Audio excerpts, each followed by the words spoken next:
Good morning, y'all, and welcome back to Apron Strings. I'm so glad to have all of you here, and I got some new faces. I'm going to get to know y'all too.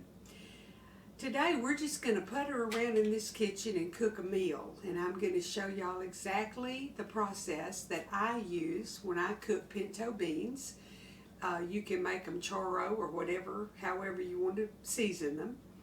And I'm going to do a special rice to go with them. Just going to walk around in this kitchen and cook and talk and share with y'all and let you see how I do it. So come on over to the sink because we got to get the pinto beans clean to get the rocks and the dirt out of them, and then I'll cook them for 2.5 hours just simmering on the stove, and we'll get it all done after a while. In the middle of the evening we'll have a late lunch at our house. And while y'all are getting over here to the sink, I'm going to change shirts and grab me an apron, and I'll be ready to work. Okay, I've got my colander in the sink, and what I do, I usually cook 2 cups of pinto beans, and I put them in my hand, and then I look to see if there's any rocks or clumps of dirt in them, and that's what we call looking our beans. You carefully look and see that they're clean. Sometimes if you wash enough, the rocks, the clumps of dirt will dissolve. And it's a lot easier to do it like this. Some people take out all the broken ones. I don't. And see, there's a piece of dirt or a rock one that needed to come out. I leave them in there because I like for the juice to get thick, and it helps to make it thick, the starch that comes out of the beans. So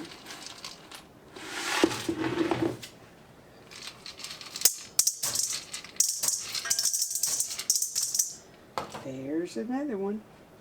These are some of those good beans that my son, one of his 18-wheeler drivers, brought back from Colorado for us, and they're fresh and they just taste so good and different than the ones you get in the store, because they say the ones in the store are pretty old. They're dried and they just gonna get a little drier. That's how I want to wash it. Now you can either wash it through the colander like this, or you can put it in a bowl or your pot and fill your pot with water to cover the beans.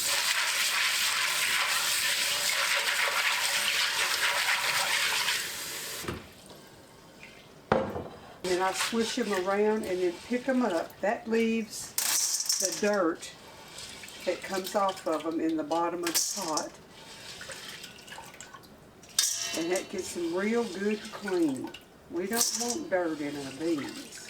It's pretty dirty, the water is.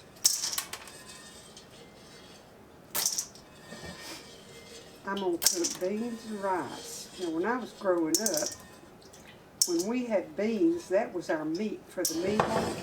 So today, that's what's going to happen. That's going to be our meat for the meal, I think.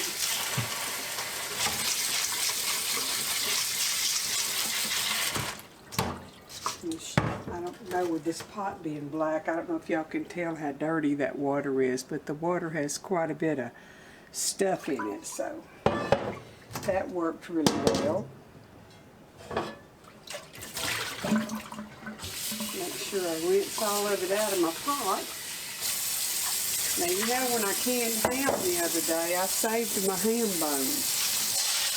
So today I'm going to put that big old ham bone in here and cook my beans in it, with it. So let me see if I can get my bone in there. I got my ham bone in. Now I'm going to take it over there to the stove and put water in it because it's heavy. This is a stove pot that's heavy to start with. It's the enameled cast iron, and with all of this in there, it's pretty heavy. So I'm going to take it over there and get the water in it, season, and get the lid on and let them cook for about a couple of hours until they're soft. So let's go over to the stove. Okay, I'm just going to use my pot filler here and put water in.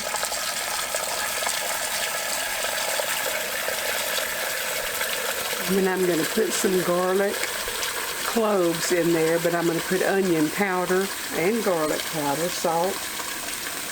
Get them seasoned up good.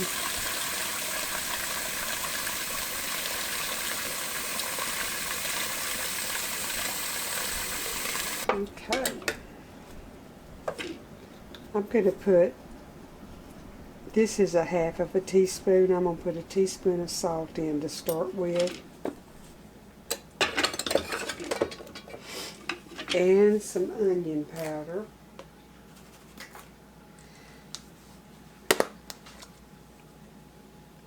That's about 1 tablespoon to about 3 tablespoons of onion powder right now to start with. And the garlic granulated. This is granulated. And that's about a tablespoon of garlic powder.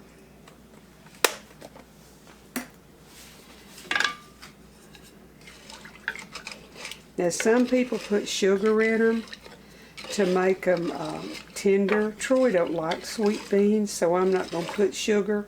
But if you wanted to add some sugar, you could put a couple of teaspoons of sugar in there to help soften them. Okay, I'm going to put my garlic in.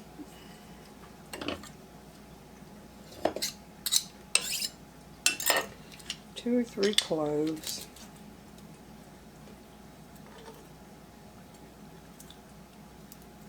I like this press. This is from Pampered Chef, but there's several companies that make them, and you can get them. Bed Bath & Beyond had some when I was there other day, similar. So that's something to consider if you don't have it. You can't mince it as fine as this does it.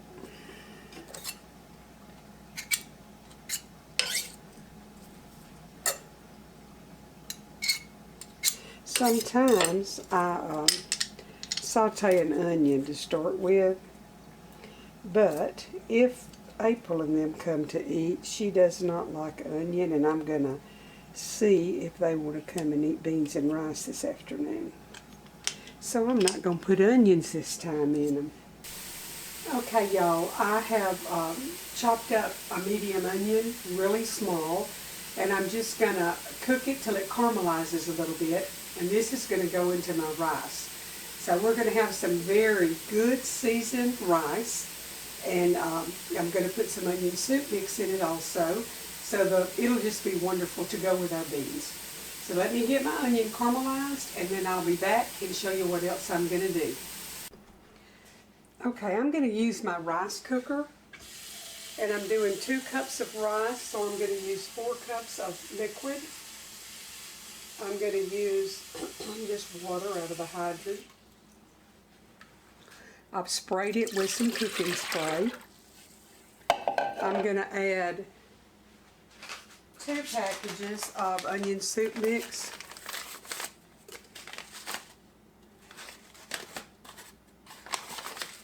And this is that I get at Aldi. And it's 50-something cents for 2 packages. So that is a deal. That's a good deal.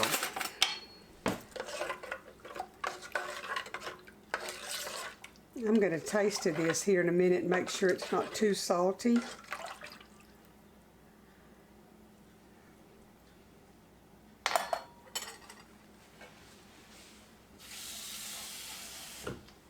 I'm going to add 1 more little snitch of water. Okay, let me get my onions that I cooked. And I went outside to get my package from the Prime driver. They got a little darker than I wanted, but you know what? I tasted of them. It just tasted like fajita onions, so I'm alright with that. Okay, I got my onions in, and I put 1 clove of roasted garlic in that I squished out when it wasn't quite soft enough yet. And saved from when I did garlic. Y'all will be seeing that video before long. Okay, I'm going to add my rice.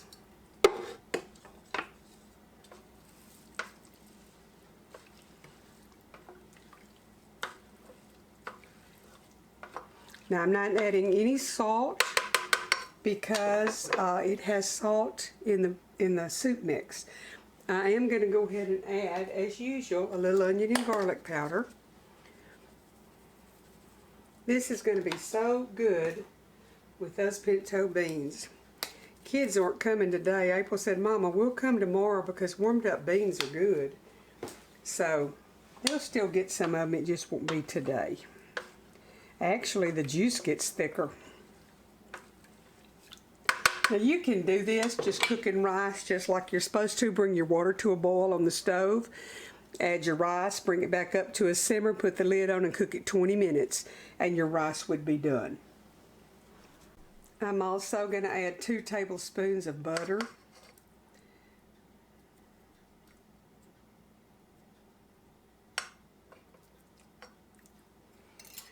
And get this to cooking. It'll be done in a few minutes and then I'll show y'all my beans and rice and it's going to be delicious. Okay y'all, I decided to do something else. I'm going to make some fried cornbread. And a long time back I showed y'all it's called squeezy cornbread. Because Mama would put it in her hands, roll a little cylinder, put it in her hands, kind of squeeze it and it had her little finger marks on it. But we're having beans and rice, so we need some cornbread to go with it. So just in case y'all haven't watched the video or you don't know how to make it, this is 2 cups of cornmeal and 3/4 of a cup of flour mixed together. And I've got about 1½ teaspoons of salt in it. You'll have to do that to your liking of salt. And I put 2 tablespoons of onion powder and a teaspoon of garlic powder in it and some black pepper.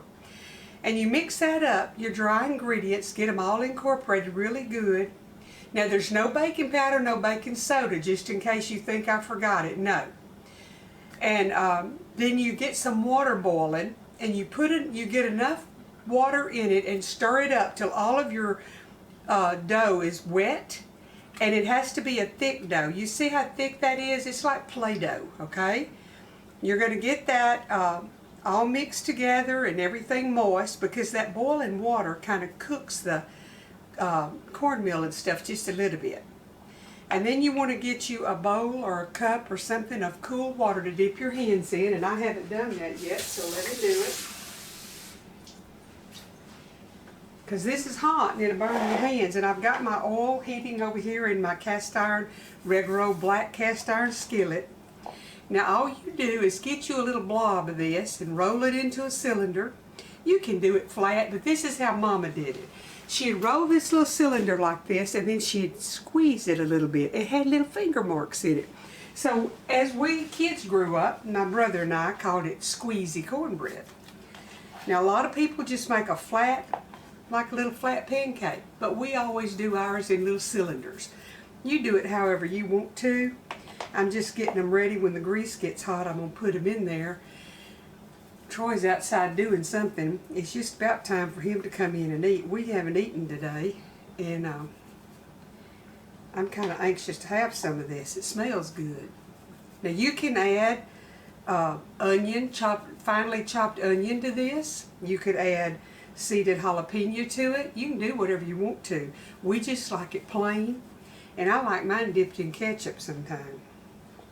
Now I'm not having to dip my hands every time. This is not burning me. Sometimes it's a lot hotter and I can't handle that hot. Touch something hot like that, it makes you want to be real good and go to heaven. It does me. Always reminds me, be good. You don't want to go where it's hot.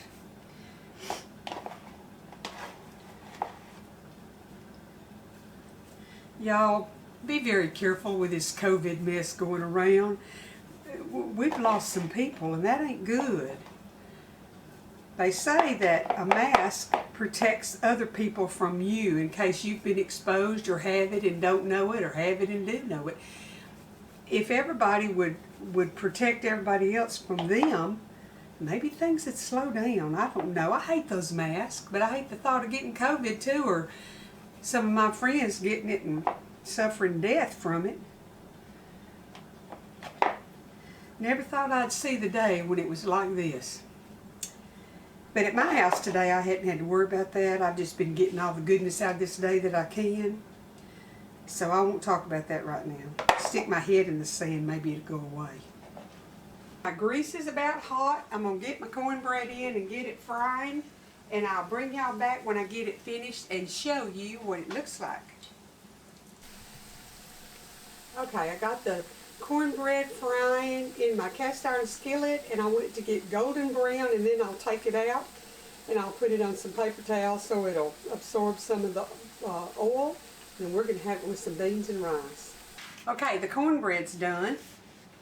See how pretty and brown? And it tastes just wonderful. So we're fixing to put us some of this good rice on our plate. I need to show y'all the rice. See how yummy that rice looks? It's got caramelized onions and onion soup mix in it and garlic and onion powder. It is wonderful.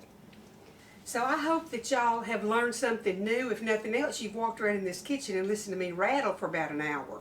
I don't know how long it'll be on the video, but anyway, beans and rice is always demands cornbread. So we've got everything we need right now, and we're fixing to get busy eating. The good Lord bless y'all. See, I always tell you, come back in a day or two and we'll have something good to eat. So y'all come on back and see what I'm cooking next time. Okay, see, I've got my cornbread and my squash casserole. If y'all haven't seen that video yet, you will. My beans with the ham bone in it and my rice. Fixing to sit down and have a middle of the evening lunch.